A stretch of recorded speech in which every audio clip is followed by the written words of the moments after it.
ফুলতলী সমুদ্র সৈকত চট্টগ্রাম জেলার আনোয়ারা উপজেলার রায়পুর ইউনিয়নের পাড়ুয়াপাড়া এলাকায় অবস্থিত একটি নবপ্রবর্তিত পর্যটন কেন্দ্র। কর্ণফুলী নদীর মোহনায় পশ্চিম তীরে অবস্থিত এই সৈকতটি চট্টগ্রাম শহর থেকে প্রায় 25 কিলোমিটার দূরে, যা প্রায় 1 ঘন্টার মধ্যে পৌঁছানো যায়। সাম্প্রতিক সময়ে ফুলতলী সমুদ্র সৈকত সামাজিক মাধ্যমে জনপ্রিয়তা অর্জন করছে। পার্কটি সমুদ্র সৈকতের নিকটবর্তী হওয়ায় এটি ভ্রমণ পিপাসুদের জন্য একটি নতুন গন্তব্যস্থল হিসেবে বিবেচিত হচ্ছে। সৈকতটি তার প্রাকৃতিক সৌন্দর্য ও নিরিবিলি পরিবেশের জন্য পরিচিত, তবে পর্যটকদের নিরাপত্তার জন্য স্থানীয় প্রশাসন ও পর্যটন কর্তৃপক্ষের নির্দেশনা অনুসরণ করা উচিত। এই পাশের এরিয়াটা অনেকটা সুন্দর। ওই পাশে ঝাউবন আছে, কিন্তু ওই পাশ তো দেখতে দেখতে সবাই অভ্যস্ত। এখন নতুন করে এই জায়গাটা আমি ফেসবুকে দেখলাম, এই জায়গাটা একটু ভাইরাল হয়েছে, সেজন্য আজকে আসলাম ঘুরতে। দেখি আপনাদেরকেও দেখাবো, সাথে থাকবেন আশা করে। সুন্দর জায়গাটা, খুব সুন্দর, আসলে ভালো লাগবে, মনোরম পরিবেশ একদম। দূরে কিছু কিছু জাহাজ দেখা যাচ্ছে, ওই যে দেখেন, আমার ক্যামেরায় দেখা যাচ্ছে কি আমি জানি না।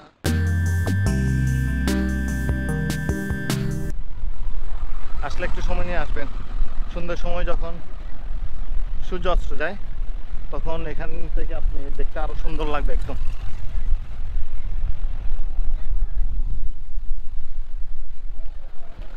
আমার পিছনে যে বাড়ির মতো চালটা দেখতে পাচ্ছেন, ওই জায়গাটাই আসলে ফেসবুকে ভাইরাল হয়েছিল, ওটাই দেখেই সবাই এখানে আসতেছে, আমিও আসলাম। কিন্তু জায়গাটা মোটামুটি সুন্দর। পার্কে সমুদ্র আপনি এখানে আসলে একদম নিরিবিলি একটু সময় কাটাতে পারবেন। কিছু মানুষজন আস্তে আস্তে বাড়তেছে, কিন্তু তারপরেও পার্কে সমুদ্র সৈকতের চেয়ে এখানে জিনিসটা অনেক সুন্দর, এই পাশটা অনেক সুন্দর, এটা নতুনভাবে গড়ে তুলতেছে। আপনারা চাইলে আসতে পারেন, কিন্তু যোগাযোগ ব্যবস্থা একটু সমস্যা। আপনি পার্কে সমুদ্র সৈকতে আসলে ওখান থেকে দক্ষিণ পাশ ধরে হাঁটা শুরু করলে আপনার থেকে 15-20 মিনিট লাগবে এখানে আসতে। আর না হলে যদি সিএনজি রিজার্ভ নিয়ে আসেন তাহলেও আসতে পারবেন। আমি জায়গাটার নামটা এখনও ভালোভাবে জানি না, আপনাদেরকে জেনে জানাবো কিছুক্ষণ পরে। দেখি আমি জায়গাটার নামটা খুঁজে বের করতে পারি কিনা। জায়গাটার নাম হচ্ছে আদত ফুলতলী সমুদ্র সৈকত। এতক্ষণ আমি জায়গাটার নাম খুঁজতেছিলাম, অনেকজন আনোয়ারা বিচ বলে, অনেকজনে মূলত জায়গাটার নাম কিন্তু ফুলতলী সমুদ্র সৈকত। আপনারা আসলে ফুলতলী সমুদ্র সৈকত বললে হয়তো আপনাদেরকে নিয়ে আসতে পারেন। আমার পিছনে দেখতেছেন একটা রেস্টুরেন্ট হচ্ছে নতুন, এটা চালু হলে হয়তো আরও কিছু সুবিধা ভোগ করতে পারবেন। এখনও এখানে আরও সাজানোর কাজ বাকি আছে, হয়তো এটা একটা পার্কের মতো করবে। বাট পিছনে যে রেস্টুরেন্টটা দেখতেছেন এটা অনেকটা সুন্দর। আশা করি এখানে তখন আসলে হয়তো সময়টা আরও ভালোভাবে এনজয় করতে পারবেন। আপাতত এখানে তেমন একটা এখনও কিছু গড়ে উঠে নাই, তারপরেও মানুষজন আসতেছে, মোটামুটি কিছু কিছু মানুষ আসা যাওয়া করতেছে এখন।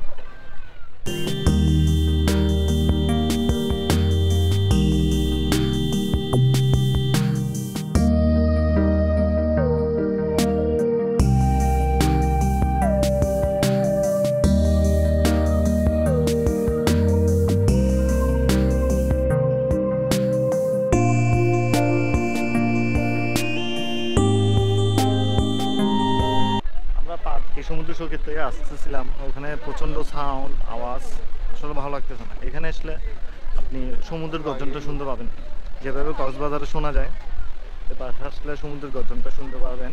এটাও প্রায় কক্সবাজার ফিল দেবে আপনাকে, আর শুধু একটু ঢেউটা একটু ছোট ছোট, বাকিটা প্রায় কক্সবাজার মতো বা আমাদের পতেঙ্গা সি বিচের মতো ফিল দিবে আপনাকে। আসলে ভালো লাগবে, আশা করে খারাপ লাগবে না।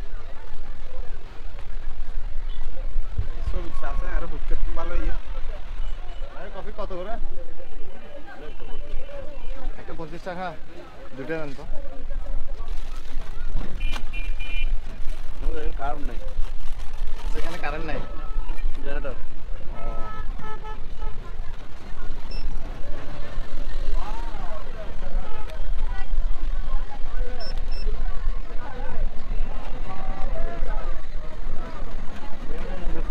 কফি পাওয়া যায়, না আসলে কফি এনজয় করতে পারেন। এই দেখি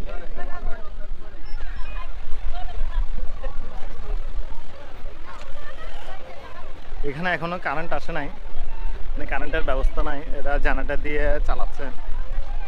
একটা কফি নিলাম, 25 টাকা করে নিল, কিন্তু কফিটা হচ্ছে নর্মাল কফি, 15 টাকা 20 টাকা নেয়, 5 টাকা বাড়তি নিচ্ছে। ভালো লাগবে।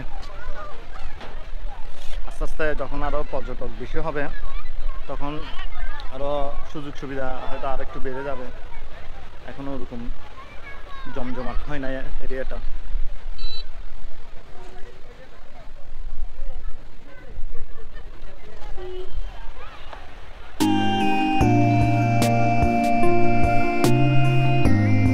আমার পাশে যে রেস্টুরেন্টটা দেখতেছেন এটা ফেব্রুয়ারি 14 তারিখ উদ্বোধন করবে। আপনারা চাইলে চলে আসতে পারেন। এখানে আসলে বিকেল টাইমটা একটু টার্গেট করার চেষ্টা করবেন, কারণ আপনি এখানে যদি সকালে আসেন সন্ধ্যা পর্যন্ত যে সময়টা এখানে কাটাবেন ওটা একটু বোর লাগতে পারে। আর বিকাল সময় খাওয়া দাওয়া করে এখানে আসলে 2-3 ঘন্টা আপনার নিমিষে এমনি কেটে যাবে। নিজেকে খুঁজে পাবেন, নিজেকে একটু সময় দিতে পারবেন। কোলাহল থেকে মুক্ত এরিয়া, পরিবেশটা মোটামুটি ভালো আছে।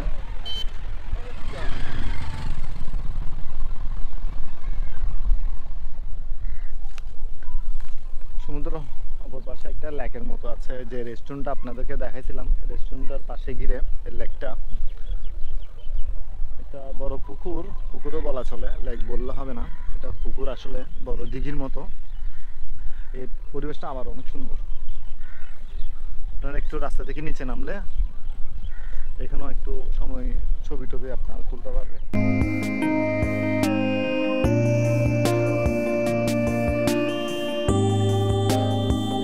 যে টিনের ঘরগুলো দেখতে পাচ্ছেন এগুলো হয়তো মূলত শুটকি পল্লীর মতো, মানে এখানে যারা জেলেরা মাছ ধরে এখানে শুটকিগুলো তৈরি করে। এখানে কিছু পাশে শুটকিও দেখা যাচ্ছে, আপনারা চাইলে এখান থেকে কিনে নিয়ে যেতে পারবেন এই ধরনের শুটকিগুলো যারা পছন্দ করেন।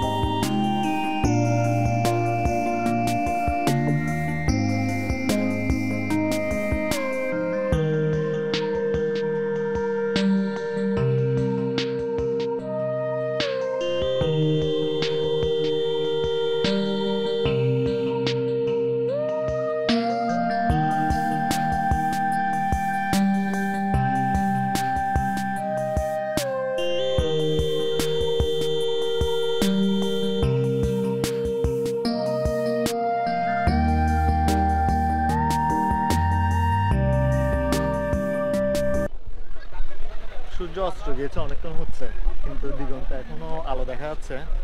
আমরা হয়তো একটু দেখাচ্ছে কিনা বুঝতে পারছি না, কিন্তু দেখুন এখন সূর্যের আলোটা আরো স্পষ্ট করে দেখা যাচ্ছে।